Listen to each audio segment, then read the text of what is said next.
అందరికీ నమస్తే అండి. నేను మీ జోష్నా దిలీప్. జోడీ క్యూజిన్స్ గార్డెన్‌కి స్వాగతం. ఈరోజు రెసిపీ పెరుగు పొట్లకాయ గ్రేవీ కర్రీ.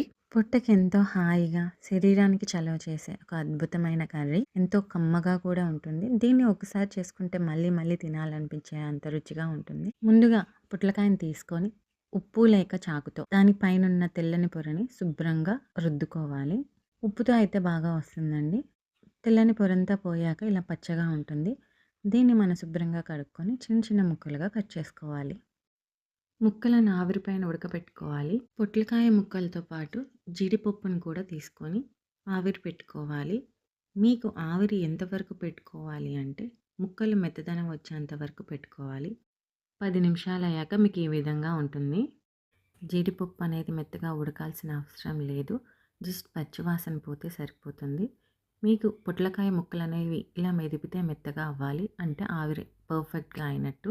ఆవిరి పెట్టుకున్న జీడిపప్పు, కొన్ని పచ్చిమిర్చి మనం మెత్తని పేస్ట్లా పట్టుకోవాలి. ఒక బాండీలో కొద్దిగా నూనె తీసుకొని నూనె వేడెక్కాక ఆవాలు, జీలకర్ర, కొద్దిగా దంచి పెట్టుకున్న వెల్లుల్లి వేసుకొని వేగనివ్వాలి. వెల్లుల్లిపాయ అనేది మరీ ఎర్రగా వేగాల్సిన అవసరం లేదండి. మనం ముందుగా పేస్ట్ పట్టుకున్న మిర్చి, జీడిపప్పు పేస్ట్ని ఈ తాలింపులో వేసుకోవాలి. మనం తీసుకున్న ఈ మిర్చి పేస్ట్ అనేది మాడకుండా చూసుకోవాలి.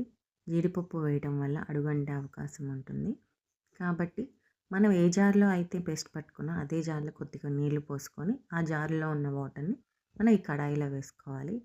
ఈ మసాలాని ఎప్పటి వరకు ఉడకపెట్టుకోవాలంటే మనకి నూనె మసాలా అనేది సపరేట్ అవుతుంది, అంతవరకు ఉడకపెట్టుకోవాలి. ఆవిరి పెట్టుకున్న పొట్లకాయ ముక్కలను ఈ మసాలాలో వేసుకొని మసాలా అంతా ముక్కలకు పట్టేంత వరకు కలుపుకోవాలి. రుచికి సరిపడినంత కల్లుప్పు వేసుకోవాలి. ఉప్పు వేసుకున్నాక మనం పెరుగు, దానిలో కొద్దిగా శనగపిండి తీసుకొని బీటర్తో బాగా బీట్ చేసుకొని ఆ పెరుగు అనేది మనం ఈ ముక్కలకి పెట్టేయాలి. పెరుగు వేశాక పెరుగు అనేది విరగకుండా ఉండాలంటే మనం కంటిన్యూస్గా తిప్పుతానే ఉండాలి. దీనికి సరిపడినంత ఇక్కడ నేను చిటికెడు గరం మసాలా తీసుకున్నా. మీరు ఏ మసాలా అయినా, మిర్చి అయినా, మసాలా అయినా సరే మరీ ఎక్కువగా వేసుకోవద్దు, కమ్మదనం అనేది పోతుంది. చివరిగా పెరుగు మీద మీగడ, లేదంటే వెన్నపూస, లేదంటే పాల మీద మీగడైనా వాడుకోవచ్చు.